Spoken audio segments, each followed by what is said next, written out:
আসসালামু আলাইকুম। আজকে আমি আপনাদেরকে সপ্তম শ্রেণীর গণিত বইয়ের অধ্যায় 1-এর অনুশীলনী 1.2 এর কিছু সমাধান দেখাবো। প্রথম যে প্রশ্নটি অনুশীলনী 1.2 এর সেটি হলো 289 বাই 361, অর্থাৎ 361 ভাগে 289 এর বর্গমূল কত। এই ক্ষেত্রে আমরা দুইটা পদ্ধতি অবলম্বন করতে পারি, যাদের ডিরেক্ট এটা মুখস্থ আছে। যেমন 6 এর বর্গমূল হয় 36, তারপরে 13 এর বর্গমূল হয় 169, তারপরে হচ্ছে যে এখানে 17 এর বর্গমূল হচ্ছে যে আমাদের 289, আর হচ্ছে যে 19-এর বর্গমূল হচ্ছে 361। তাহলে এখানে উত্তর হবে 17/19। এটা হচ্ছে যে যাদের মুখস্থ আছে মুখস্থ পদ্ধতি। এছাড়া আরো একটি পদ্ধতি রয়েছে, সেটি আমি আপনাদেরকে দেখাবো যাদের মুখস্থ নেই তাদের জন্য।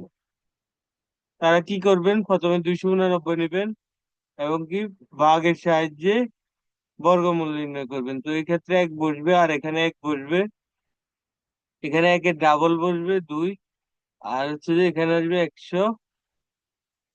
189 কে আমরা যদি 27 × 7 দিয়ে গুণ দিই, 7×7 = 49, 9 হাতে 4, 7×2 = 14, 18। সুতরাং 189 এখানে বসবে, শূন্য, আর এখানে 7 হবে, আর এখানে 17।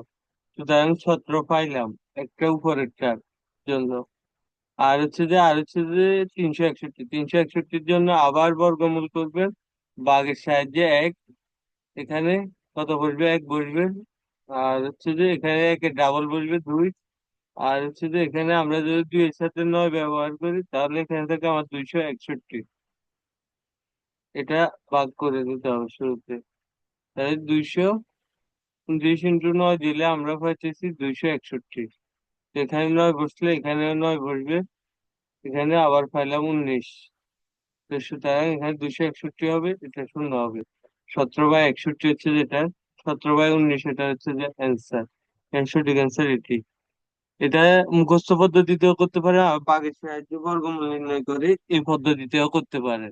দুইটি পদ্ধতি দেখিয়ে দিলাম, একটা হচ্ছে বাগের সাহায্যে বর্গমূল নির্ণয় পদ্ধতি, আর একটা হচ্ছে মুখস্থ পদ্ধতি। আসলে এবার আমরা পরবর্তী সমস্যার সমাধানে যাই। পরবর্তী সমস্যার সমাধান হচ্ছে যে 1.1025, অর্থাৎ 1.1025-এর বর্গমূল নির্ণয় করতে হবে। এক্ষেত্রে আমার আলাদা করে নিতে হবে প্রত্যেকটা।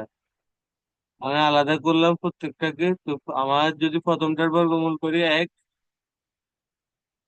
তাহলে 1 আসলো।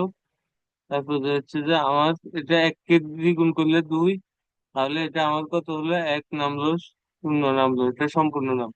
শূন্য করলে এটা হবে শূন্য, আর এখানে আসবে শূন্য।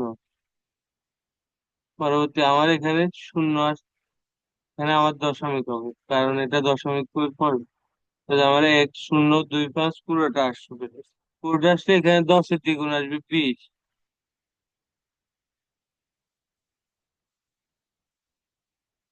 20 205-কে যদি 5 দ্বারা গুণ করি তাহলে আমরা পাবো যে 5×5 = 5, হাতে 2, হাতে 2, 5 শূন্য শূন্য, অর্থাৎ 2 5, আর হচ্ছে 5×2 = 10, 1025 পাবো।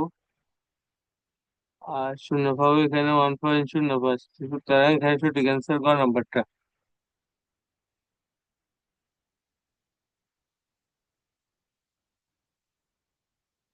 নিচের কোনটি মূলদ সংখ্যা? মূলদ সংখ্যা হচ্ছে যে তোমার শূন্য, শূন্য সহ সকল স্বাভাবিক সংখ্যা ও ভগ্নাংশ সংখ্যা। শূন্য সহ সকল স্বাভাবিক ও ভগ্নাংশ সংখ্যাকে আমরা কি বলি? মূলদ সংখ্যা বলি। তো এখানে আমরা দেখতে পাচ্ছি প্রথমটি হচ্ছে শূন্য। শূন্য হচ্ছে যে মূলদ সংখ্যার আওতাধীন। দ্বিতীয়টিতে হচ্ছে 5, এটি হচ্ছে স্বাভাবিক সংখ্যা। স্বাভাবিক সংখ্যা হচ্ছে 1, 2, এমনকি -1, 2 এগুলো। আর হচ্ছে ভগ্নাংশ 3 নাম্বারটা। তো সুতরাং এখানে সঠিক উত্তর 1, 2, 3 তিনটি। পরবর্তী প্রশ্নে আমরা যাই, সেখানে দেওয়া আছে একটি উদ্দীপক দুইটি কমিক সংখ্যার বর্গের অন্তর 19। একটি সংখ্যা দেওয়া আছে 10। একটি সংখ্যা 10 হলে কমিক সংখ্যা অনুযায়ী আরেকটি সংখ্যা হতে পারে 9, অথবা আর একটি সংখ্যা 10 যেহেতু আছে আরেকটি সংখ্যা হতে পারে 11। এখন কোনটা 9 হবে না 11 হবে এটা জানার জন্য আমাদের কি করতে হবে, বর্গমূলের অন্তর বাইর করতে হবে। সুতরাং 10² - 9² দিলে আমরা পাই 100 - 81 = 19 বর্গের অন্তর। আবার এখানে 11² - 10² দিলে আমরা পাই 121 - 100 = 21।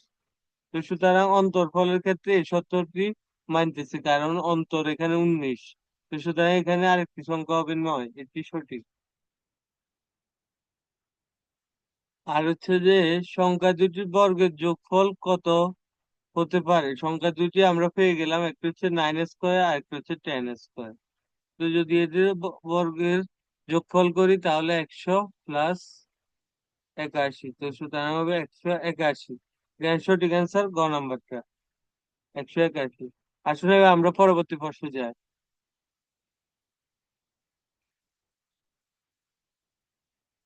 পরবর্তী প্রশ্নটি হচ্ছে 0.01 এর বর্গমূল। 0.01 এর বর্গমূল সমান আমরা রুট দিলাম।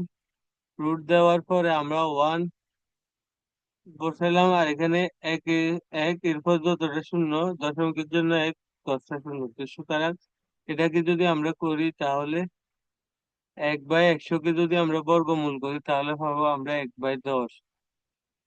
1/10 পাইলে তাহলে এখানে 0.1 হবে। তো সুতরাং এখানে সঠিক অ্যান্সার খ নাম্বারটা।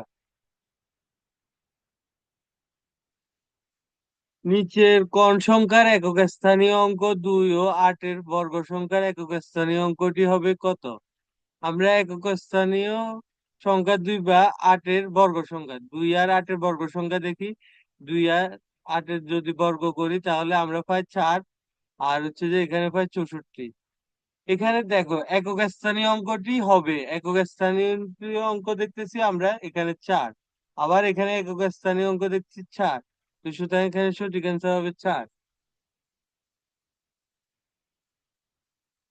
এখানে এতকে 3 × 7 × 5 × 7 × 3 কে কত দ্বারা গুণ করলে, গুণ বা ভাগ করলে পূর্ণবর্গ সংখ্যা হবে। আমরা দেখি 3 × 7 × 5 × 7 × 3।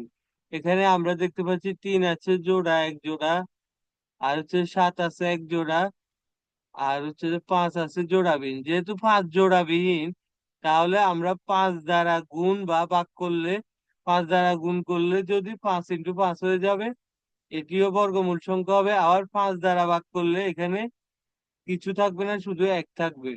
1 থাকলে তোমার 3 × 3 এবং কি 7 × 7 এটাও পূর্ণবর্গ হবে। তো সুতরাং এখানে 5 হবে সঠিক উত্তর। আজকের জন্য পরবর্তী প্রশ্ন এবং শেষ প্রশ্ন, কোনটি মূলত অমূলদ সংখ্যা। অমূলদ সংখ্যা হচ্ছে এমন সংখ্যা যা দশমিকের পরে অসংখ্য মান আছে, তাকে অমূলদ সংখ্যা বলে। আমরা এখানে যদি 9 এর বর্গমূল দেখি তাহলে পাই 3।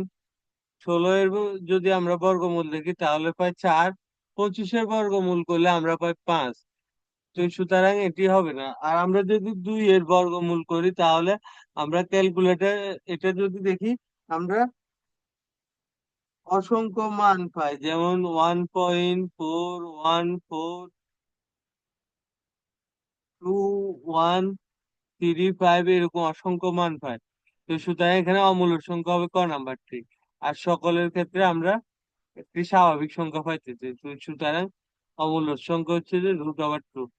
আসসালামু আলাইকুম, আজকে এই পর্যন্তই। সবাই ভালো থাকুন, সুস্থ থাকুন, এটাই কাম্য।